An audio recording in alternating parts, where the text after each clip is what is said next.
Shalom, selamat pagi. Beberapa tahun yang lalu saya mendengarkan satu teaching dari seorang hamba Tuhan, lalu ada hamba Tuhan lain lagi. Dan sangat menarik ya kalau kita melihat, mempelajari Alkitab ini memang luar biasa. Nah, saya membagikan ini satu ayat dari surat Paulus ya kepada muridnya, kepada anak rohaninya yaitu Timotius. Dan ini dituliskan menjelang kematian Paulus ya. Karena kalau kita baca di 2 Timotius pasal 4, ayat 6, ayat 7 dan 8, ini seringkali dikutip, dituliskan di pemakaman ya, atau di acara kebaktian dari orang-orang yang sudah pulang ke surga ya. Dan di surat ini kita melihat memang Paulus dia sudah mengerti bahwa tugas dia sudah selesai. Ketika dia berkata di 2 Timotius 4 ayat 6, mengenai diriku, darahku sudah mulai dicurahkan sebagai persembahan dan saat kematianku sudah dekat. Lalu ayat 7, aku telah mengakhiri pertandingan yang baik, aku telah mencapai garis akhir, dan aku telah memelihara iman. Lalu ayat 8, sekarang telah tersedia bagiku mahkota kebenaran yang akan dikaruniakan kepadaku oleh Tuhan, hakim yang adil pada harinya. Tetapi bukan hanya kepadaku, melainkan juga kepada semua orang yang merindukan kedatangannya. Jadi, kita bisa melihat bahwa ini surat yang isinya sangat penting. Pertama, karena ini dituliskan kepada muridnya, kepada anak rohaninya, yaitu Timotius. Artinya bukan pesan secara umum kepada orang yang dia layani, ya, jemaat umum, tapi ini kepada muridnya. Orang yang diharapkan bisa meneruskan apa yang telah Paulus mulai dalam pelayanan. Lalu juga ini penting, kenapa? Karena ini surat yang ditulis ketika Paulus sudah sangat dewasa ya, mencapai kematangan rohani. Dan kalau kita pelajari, kita ya juga hamba Tuhan yang ada di Alkitab itu memang melalui pertumbuhan rohani ya. Mereka itu enggak begitu jadi langsung hebat. Abraham juga itu istilahnya jatuh bangun sebelum sampai akhirnya kita kenal dia sebagai bapak orang percaya, bapak orang beriman. Tapi dia mengalami masa-masa yang sulit, masa-masa ketika dia tidak berani mengakui istrinya itu sebagai istri. Dia cuma bilang ini adiknya, ya, karena dia takut dia nanti dibunuh. Kalau dia katakan bahwa Sarah ini adalah istrinya, maka orang akan bunuh dia supaya bisa diambil Sarah itu. Jadi ini pertumbuhan rohani, ya. Nah, Paulus juga mengalami hal yang sama. Kalau kita lihat di ayat berikutnya ya, ayat 9, 10 dan 11, berusahalah supaya segera datang kepadaku, karena Demas telah mencintai dunia ini dan meninggalkan aku. Ia telah berangkat ke Tesalonika, Krekes telah pergi ke Galatia, dan Titus ke Dalmatia. Ayat 11 perhatikan ya. Hanya Lukas yang tinggal dengan aku. Jemputlah Markus dan bawalah ia kemari karena pelayanannya penting bagiku. Nah, ayat 11 ini yang menarik sekali ya. Di akhir hidupnya Paulus bisa mengakui bahwa Markus atau nama lainnya Yohanes ya, Yohanes Markus ini diakui bahwa pelayanannya ini penting bagi Paulus. Padahal kalau kita pelajari, Yohanes Markus ini yang adalah penulis Injil Markus, dia itu adalah keponakan dari Barnabas. Nah, kalau kita baca ya, Barnabas kita bisa belajar banyak. Tapi salah satu yang mau saya sampaikan ini, ketika nama Barnabas disebutkan, salah satunya itu ada di Kisah Rasul pasal 13.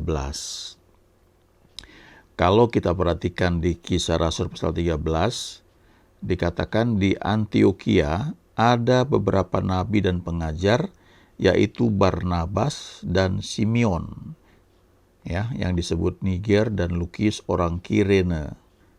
dan Menahem yang diasuh bersama dengan Raja wilayah Herodes dan Saulus. Lalu ayat 2, perhatikan ini ya. Pada suatu hari ketika mereka beribadah kepada Tuhan dan berpuasa, berkatalah Roh Kudus, khususkanlah Barnabas dan Saulus bagiku untuk tugas yang telah kutentukan bagi mereka. Maka berpuasa dan berdoalah mereka, dan setelah meletakkan tangan ke atas kedua orang itu, mereka membiarkan keduanya pergi. Ayat 4, oleh karena disuruh Roh Kudus, Barnabas dan Saulus berangkat ke Seleukia, dan dari situ mereka berlayar ke Siprus. Nanti kalau kita baca ya, perjalanan mereka ini selalu disebutkan Barnabas dan Saulus, Barnabas dan Saulus ya.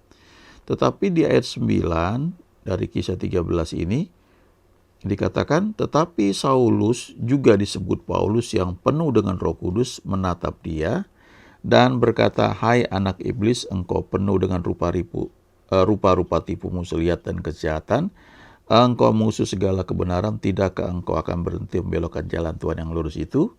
Nah, kita lihat di ayat 9 di sini, nama Saulus itu kemudian selanjutnya dirubah menjadi Paulus. Ya. Lalu kalau kita baca ayat 13, disebut Paulus dan kawan-kawannya meninggalkan Pafos dan berlayar ke Perga di Pamfilia. Awalnya disebut itu Barnabas dan Saulus atau Barnabas dan Paulus. Tetapi selanjutnya kita baca di ayat 13 tidak dikatakan Barnabas dan kawan-kawannya, tetapi Paulus dan kawan-kawannya. Artinya mulai kelihatan di sini Paulus yang take the lead ya, mengambil alih kepemimpinan, atau dia yang kelihatan mulai menonjol menjadi pemimpin. Di ayat 16 misalnya, maka bangkitlah Paulus ya. Kemudian terus kalau kita pelajari lebih lanjut lagi, nama Paulus ya yang muncul terus. Sehingga kalau kita baca nanti ayat-ayat selanjutnya tidak lagi disebutkan Barnabas dan Saulus, tapi Barnabas dan Paulus.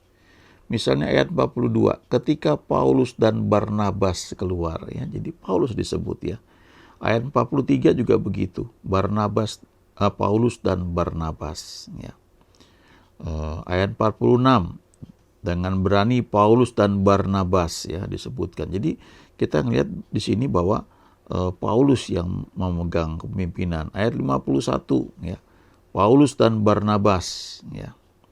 Nah, ini perjalanannya panjang sekali ya kalau kita pelajari dari Kisah Rasul pasal 13 ini ya.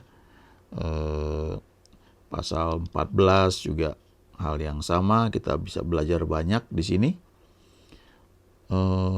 Ayat 3, pasal 14 ayat 3, bahwa Paulus dan Barnabas tinggal beberapa waktu lamanya di situ ya.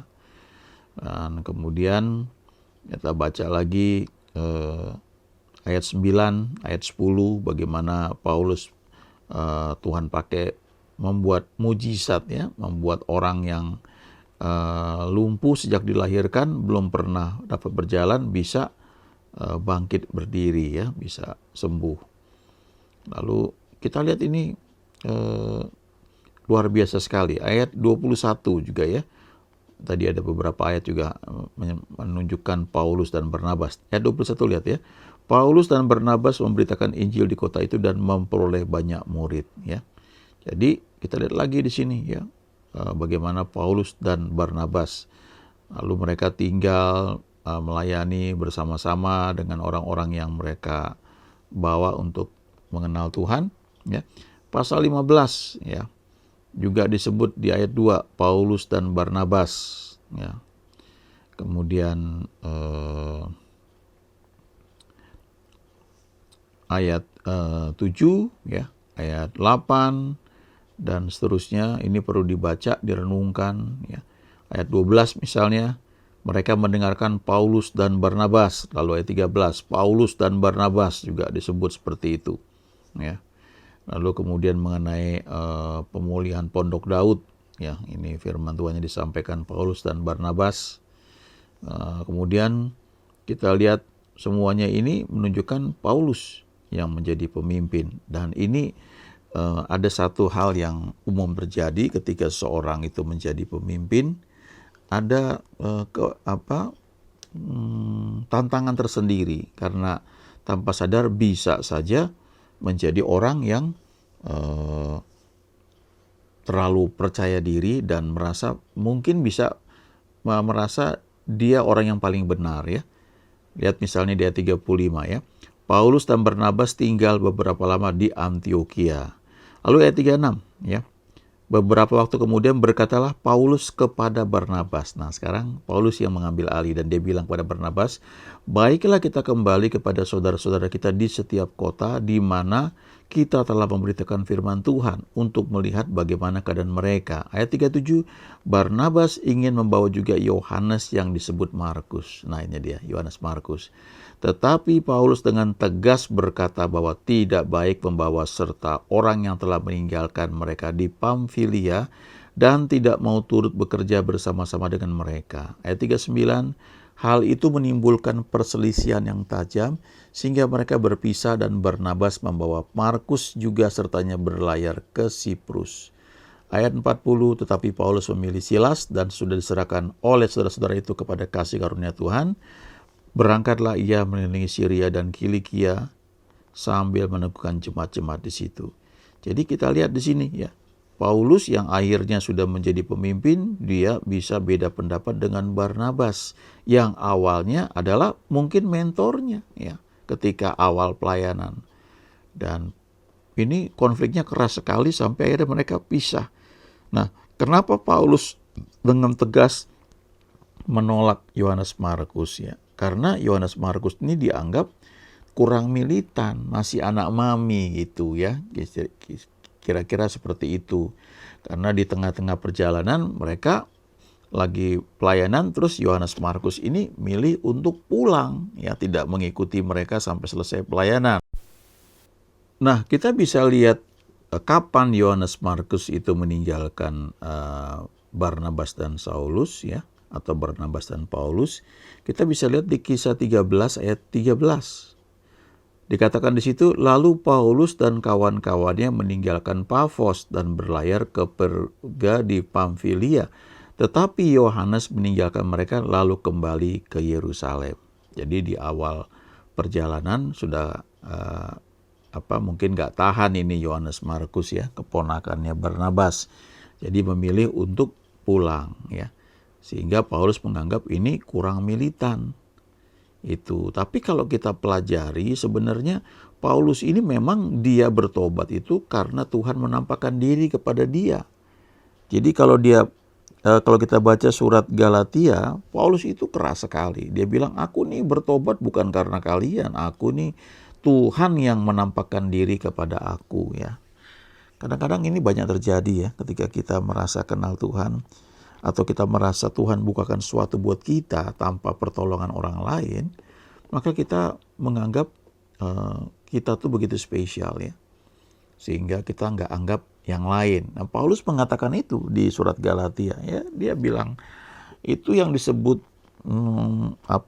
para nabi atau asoko guru dan sebagainya itu nggak ada kontribusinya buat aku. Aku ini bisa begini karena Tuhan yang panggil aku. Tapi mungkin pada saat itu ya barangkali ya Paulus ini barangkali lupa bahwa pada awal pelayanan dia gak ada yang berani terima Paulus dalam pelayanan. Yang membawa Paulus itu bisa dikenal kemudian dalam pelayanan adalah Barnabas ya. Karena ketika Paulus bertobat, Tuhan pakai Ananias untuk mendoakan dia sehingga dia penuh Roh Kudus. Tapi kemudian ketika Paulus waktu itu masih Saulus ya namanya, mau menggabungkan diri kepada murid-murid, semuanya takut. Mereka nggak percaya sama Saulus. Namanya belum jadi Paulus waktu itu. Nah, kita bisa lihat itu di Kisah 9 ya. Kisah 9 ayat 26. Setibanya di Yerusalem, Saulus mencoba menggabungkan diri kepada murid-murid. Tetapi semuanya takut kepadanya karena mereka tidak dapat percaya bahwa ia juga seorang murid. Ayat 27, tetapi Barnabas menerima dia dan membawanya kepada rasul-rasul dan menceritakan kepada mereka bagaimana Saulus melihat Tuhan di tengah jalan dan bahwa Tuhan berbicara dengan dia dan bagaimana keberaniannya mengajar di Damsyik dalam nama Yesus. Jadi Tuhan pakai Barnabas untuk membuka pintu pelayanan bagi Saulus. Ya, dalam pelayanan juga begitu ya. Tentu ada orang-orang yang Tuhan pakai secara khusus, kemudian dia bangun pelayanan ya, step by step. Tapi umumnya dari apa yang saya tahu ya, ketika mau masuk ke tempat yang baru, perlu ada key person, ada orang kunci yang bisa membuka satu pintu pelayanan di situ. Ada rekomendasi ya, dan Tuhan bisa pakai siapa aja. Ya, dalam hal ini Paulus itu mulai bisa masuk dalam pelayanan karena Barnabas yang menerima dia. Jadi waktu ada pertikaian di Kisah Rasul pasal 15 itu ya, mungkin ya barangkali Barnabas mau bilang juga, kamu kan dulu juga gak ada yang berani ya menerima kamu, tapi kan aku yang Tuhan pakai untuk membuka jalan ya. Jadi Barnabas ya satu karena mungkin itu keponakannya ya, Yohanes Markus itu. Tapi di sisi lain rupanya Barnabas ini juga orang yang memang Tuhan pakai untuk mendidik ya, atau membuka jalan bagi orang-orang tertentu. Karena pada akhirnya setelah entah berapa lama ketika Paulus sudah menjelang kematiannya dan dia sadar pekerjaan dia sudah selesai di dunia ini, dia bisa bilang di 2 Timotius pasal 4 yang tadi kita baca ya. Dan dia katakan, bawalah Markus kemari karena pelayanannya penting bagiku ya. Jadi pada akhirnya Paulus itu menyadari bahwa orang yang dia anggap awalnya itu kurang militan, mungkin anak mami, pada akhirnya orang ini Tuhan pakai sehingga pelayanannya itu dianggap penting bagi Paulus. Dan memang Yohanes Markus inilah yang akhirnya Tuhan pakai untuk menulis Injil Markus ya. Nah, apa yang bisa kita pelajari dari kisah ini yang tercatat di Alkitab? Kita perlu belajar bahwa dalam kehidupan kita ini Tuhan pakai banyak orang untuk membentuk kita ya. Sebagai contoh misalnya gini, waktu kita masih kecil kita akan masuk sekolah yang namanya playgroup ya. Dulu saya nggak sempat ikut playgroup, langsung ikut TK, itu pun juga langsung TK besar ya, TKB atau kelas 0 besar. Nah, tapi bagi sebagian orang yang lain itu mereka lewat playgroup, dan ada guru-guru yang Tuhan pakai untuk mendidik anak-anak di playgroup ya. Saya sedikit banyak ingat guru TK saya yang begitu sabar ketika saya belajar nulis, tulisan saya miring, saya ditaruh bangku paling depan dekat papan tulis supaya tulisan saya bisa rata ya. Dan saya ingat ibu saya waktu ngambil hasil kerja saya ditunjukkan, ibu saya cukup sedih lihat, aduh tulisannya kacau begitu ya. Tapi guru TK saya itu sabar ya. Kemudian saya masuk kelas 1 SD ya, kemudian kelas 2, kelas 3, dan di SD rupanya memang tulisan saya nggak terlalu baik ya, tapi saya kuat di pelajaran-pelajaran eksakta ya. Kemudian saya ingat beberapa guru misalnya di SMP ya, beberapa guru yang membangun dasar yang kuat dalam pelajaran fisika, pelajaran matematik, sehingga saya menjadi senang dengan pelajaran-pelajaran tersebut. Dan nilai-nilai saya bagus di situ. Kemudian saya masuk SMA, masuk IPA, dan kemudian saya masuk kuliah teknik. Ada masing-masing peran guru atau dosen dalam kehidupan saya, sehingga akhirnya saya bisa menikmati pendidikan dan juga pekerjaan. Nah, masing-masing orang itu punya porsi yang berbeda, punya tugas dalam fase tertentu dalam kehidupan saya. Ya, demikian juga untuk kita semua.